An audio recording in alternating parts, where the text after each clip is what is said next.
입니다.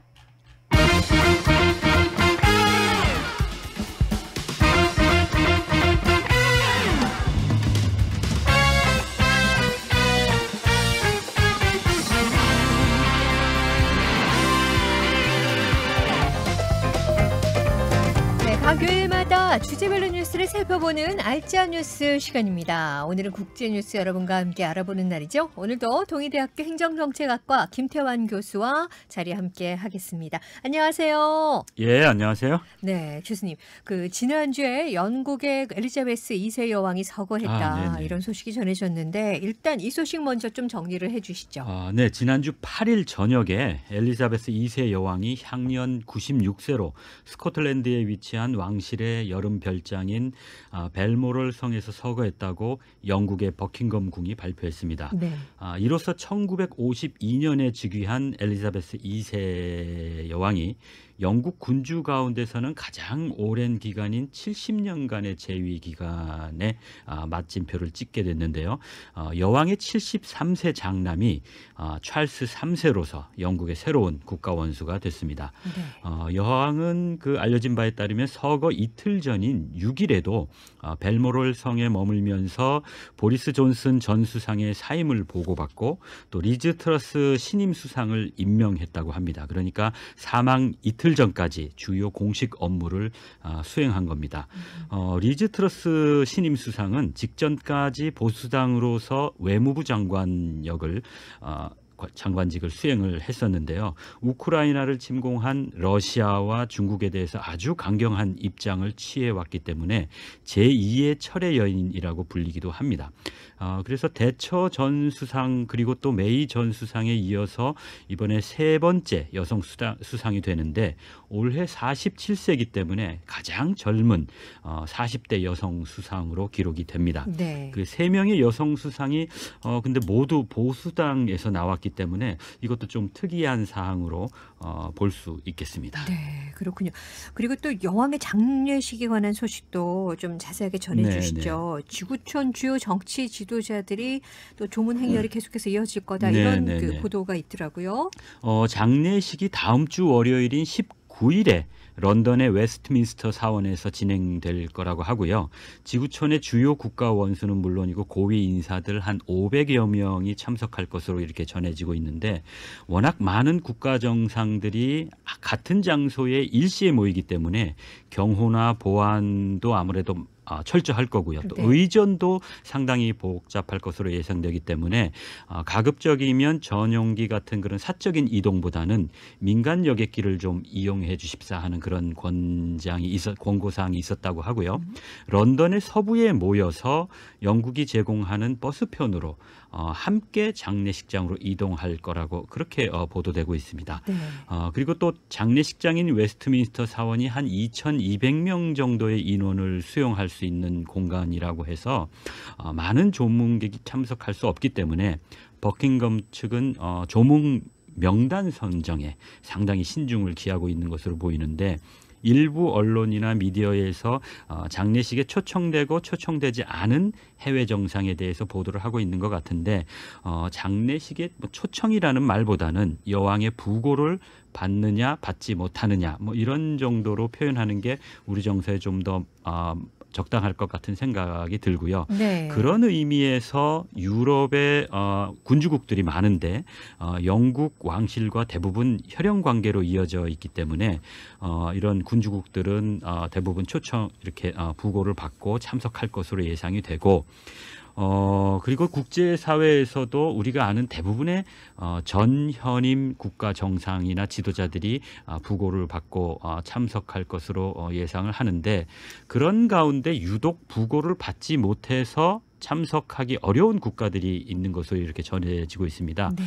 BBC에 따르면 우크라이나를 침공해서 지구촌 전체의 고통을 초래하고 있다고 믿어지는 러시아 그리고 또 이에 적극 협력하고 있는 벨라루스 그리고 작년에 군부 쿠데타를 통해서 민주주의의 퇴행의 길을 걷고 있다고 보여지는 미얀마가 이번 장례식의 부고를 받지 못하고 있다고 합니다. 그렇군요. 말씀을 쭉 들어보니까 그 여왕의 장례식에 참여하는 국가 또 네. 그렇지 않은 국가 이렇게 네네네. 나눠지는 걸로 보이는데 어떻습니까? 그러니까 우리 개인 삶에서도 마찬가지지만 부고를 받았다고 해서 뭐 모두 장례식에 참여하는 거는 아니고요. 그렇죠. 특별한 사정이 있어서 참석하지 못하는 경우에는 다른 방법으로 애도를 표하면서 직접 조문에 대신하는 이런 거는 뭐 국가도 마찬가지입니다. 그리고 또 평상시에 만날 기회를 갖지 못했던 사람들이 이런 경조사를 통해서 서로 사교하는 것처럼 국가도 그런데요. 많은 인사들이 동시에 한 장소에서 만남을 갖기 때문에 깊은 얘기를 이렇게 주고받을 수 있는 상황은 아님에도 불구하고 그 짧은 만남을 통해서 사교하고 비즈니스를 이어가는 그런 사람들이 우리 일상에도 있잖아요. 그것처럼 국가도 마찬가지입니다.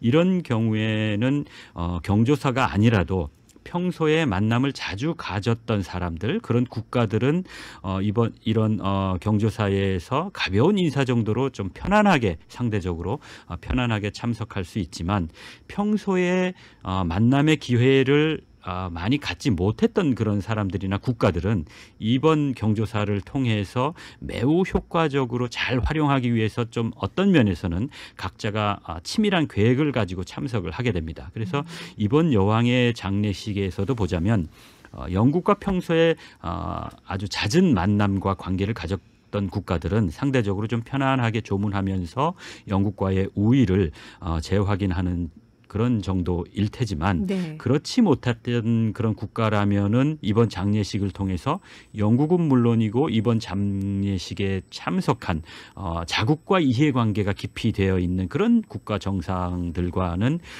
좀 더 적극적으로 만남을 추진하고 또 공식적이지는 않더라도 서로 뭐 이렇게 눈도장 같은 거라도 네, 찍어서 네, 네. 자국의 이익을 위해서 후의를 도모하는 그런 경우도 많습니다. 개인이나 국가도 비슷한 거죠. 어쨌든 이번에 장례식에 초대받지 못한 국가를 보면은 러시아, 벨라루스, 미얀마 이렇게 보도되고 있는데 모두 현재 대표적인 비민주적이고 권위주의 국가로 알려져 있기 때문에 이번 여왕의 장례식이 그동안 미국 주도로 이렇게 좀 나뉘어가는 국제사회의 민주진영과 비민주진영의 그 구도의 모습을 보이는 게 아닌가 그런 생각도 한번 해보고요. 네. 그런데 아이러니한 사실은 여왕의 서거 소식에 가장 먼저 애도를 표했던 정상이 바로 초대받지 못한 1순위 국가인 러시아의 푸틴 대통령이었다고 합니다. 그러니까 바로 이런 모습들이 국제사회의 적나라한 사실이라는 것도 우리가 보면 좀 재미있다고 해야 할까요? 그런 현실을 우리가 목도하는 것 같습니다. 네, 그렇네요.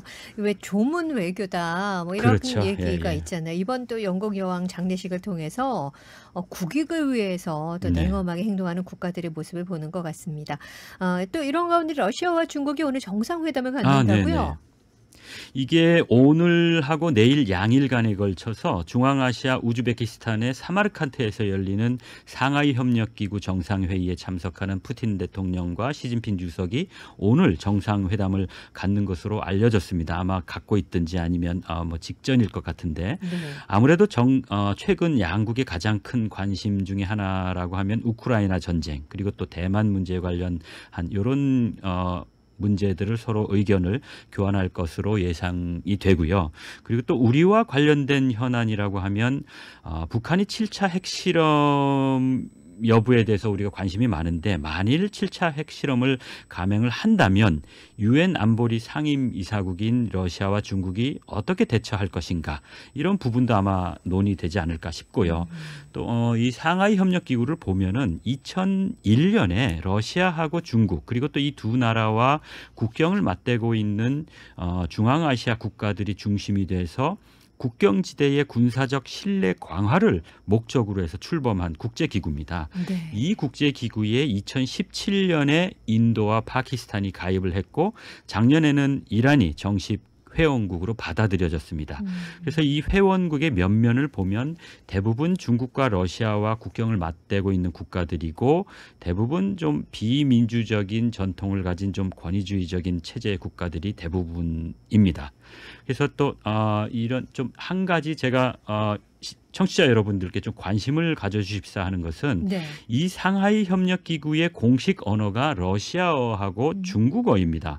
그럼에도 불구하고 인도가 뒤늦게 2017년에 가입을 했거든요. 네. 그래서 인도는 중국어를 공용어로 사용하고 있다는 점에서 중국 중심의 어떤 국제기구인 이 상하이 협력기구의 어떤 면에서는 조금 주도적인 입장이 아닐 수 있음에도 불구하고 국가적인 체면이 조금 손상된다고 해석할 수 있음에도 불구하고 가입을 했다는 거거든요. 그래서 제가 보기에는 경쟁 가장 잠재적인 적국으로서 중국을 상정하고 있는 국가가 인도인데 네. 이 중국이 자신의 최대 우방국 중에 하나인 러시아와 자신을 배제하고 별도의 만남을 갖는 것에 대해서 좀 불편해하고 그렇죠. 중국과 러시아가 함께하는 것은 나도 낄 테야 하는 어. 그런 전략을 보이는 것 같아요. 제가 볼 네, 때는. 네. 그래서 인도가 배제된 상태에서 중국과 러시아가 인도에게 불리한 그런 합의를 하는 것을 방지하는 그런 차원이 아닌가 네. 그런 생각을 합니다. 그런 차원에서 같은 논리로 일본이 한국이 배제된 상황에서 미국과 함께하는 그런 모임과 국제기구를 구성하는 그런 상황이 될 때 또 네. 그런 모습들을 우리가 종종 보는데 이런 상황에서는 한국의 이익이 침해되지 않도록 특별한 상황이 아니면 일본과 미국이 함께하는 조직에는 한국도 함께해서 한국의 이익이 배제되지 않도록 네. 하는 그런 어떤 원칙적인 어떤 전략을 가지고 있는 것이 필요하지 않겠나. 그런 개인적인 교훈을 얻어봤습니다. 네, 알겠습니다. 자, 지금까지 국제뉴스, 국제 상황들 상세하게 알아봤습니다. 동의대학교 행정정책학과 김태환 교수였습니다. 교수님 감사합니다. 예, 고맙습니다.